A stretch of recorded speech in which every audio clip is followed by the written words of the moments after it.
With intense competition from global and Chinese brands alike, the mid-range segment is one where Samsung's been losing ground. The Galaxy J line's supposed to fix that. Samsung's taking a leaf out of the Chinese playbook and selling these exclusively online at prices they just couldn't offer on offline. So today, let's take a look at the Galaxy J7, the larger and pricier of the two. But before we do, if this is your first time here, or in case you've gotten tired of waiting for a decent Samsung product in the budget range and don't want to remember, my name's Ash, this is C4E Tech, and you're watching my full review of the Samsung Galaxy J7. Let's get started.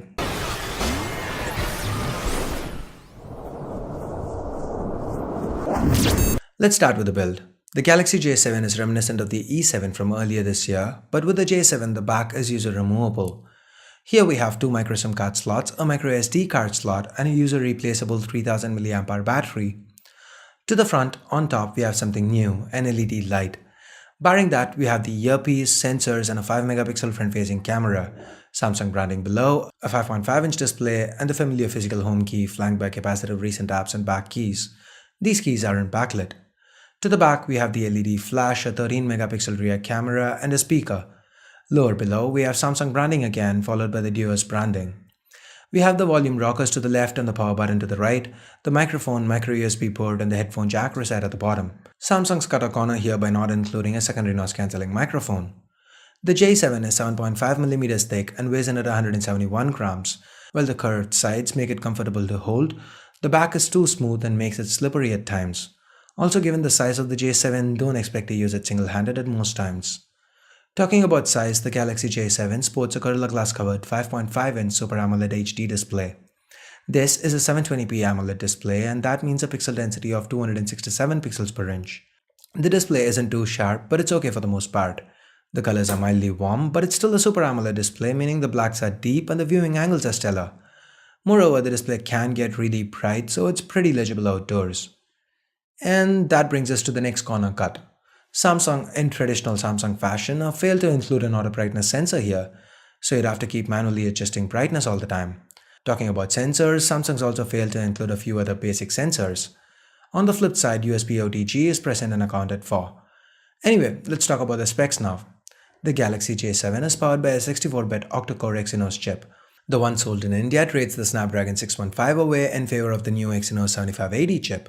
That's 8 Cortex A53 cores clocked at 1.5 GHz each, coupled with the Mali T720 MP2 GPU and 1.5 gigs of RAM. There's also 16 gigs of onboard storage with about 12 gigs available to the end user. The Galaxy J7 benchmarks quite well actually, provides better numbers than phones that we've seen having Snapdragon 615 inside, but without the heating. It even runs a lot of intensive games smoothly. And like I said, it manages to do so while not succumbing to heat issues. Samsung's chips are getting better these days. Nice. The audio levels via the rear speaker though are quite low. That being said, the call quality and audio via the 3.5mm headphone jack was pretty good. Now all this is powered by a 3000 mAh battery, and the battery life on this device was great. On a looping video playback test, the Galaxy J7 lasted a little over 11 hours before running out of juice. I constantly managed to get about 4.5 hours of screen on time with my typical usage. If that wasn't enough, Samsung's also thrown in power saving options, including the ultra power saving mode to help you get the most out of this battery. Anyway, let's now talk cameras. The Galaxy J7 has a 13 megapixel rear camera and a 5 megapixel front shooter. The rear camera performs decently. Images shot with it had ample levels of detail, the colors were quite right, and thanks to the wide aperture you can get some beautiful depth of field shots here. At times this camera did tend to overexpose images a bit though. Under low artificial lighting, the performance was again adequate. This camera can also shoot 1080p videos, and the videos turned out good, in line with the still image performance that we've seen. The 5 megapixel front camera uses a wide angle lens and produces similarly good results. Samsung's also thrown in an LED light here. I say light because this is not a flash, you can turn it on and off as and when the situation demands. Nice. The user interface is nothing new, the regular Samsung camera UI. There are common modes like Sports, Beauty Phase, and HDR. We've seen all these before. The one new addition here is the Pro mode. That's new for budget phones. But this Pro mode is a stripped down version of what we've seen on the S6, S6 Edge and the flagship devices. All you can change here are the white balance, exposure, and ISO. Anyway, the camera UI is pretty responsive. Shutter speed's fast, focus times are okay, no lag jumping between the camera and the gallery. And I also really like the fact that Samsung's included a quick camera launch feature here. This lets you double press the home key to launch the camera at any time. Moving on, the Galaxy J7 runs on Android 5.1 Lollipop with Samsung's new Touchwiz UI on top. This is the new Touchwiz, meaning performance is quite good. Samsung's included a bunch of their own apps and even a few Microsoft apps here. Additionally, there are quite a few games preloaded and sadly these can't be uninstalled, just disabled. The theme store to help you customize the look and feel of the user interface is also available, and there's quite a few nice looking themes here. In association with Gameloft, the J7 ships with an app called Game Zone on board. This app provides you game credits for up to 3200 rupees for these 4 games.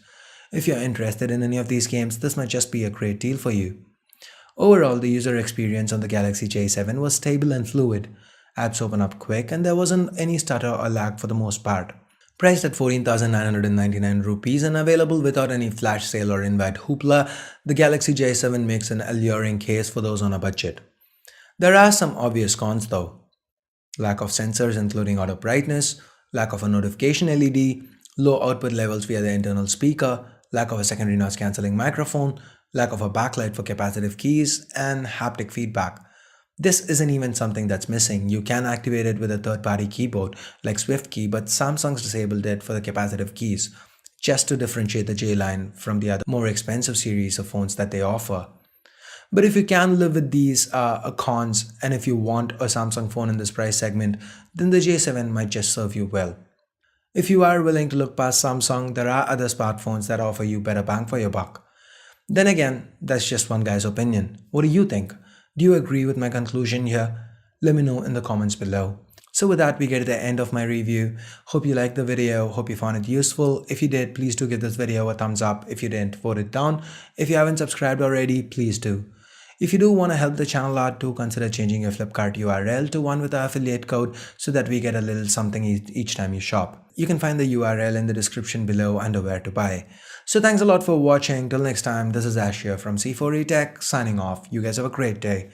Bye bye now.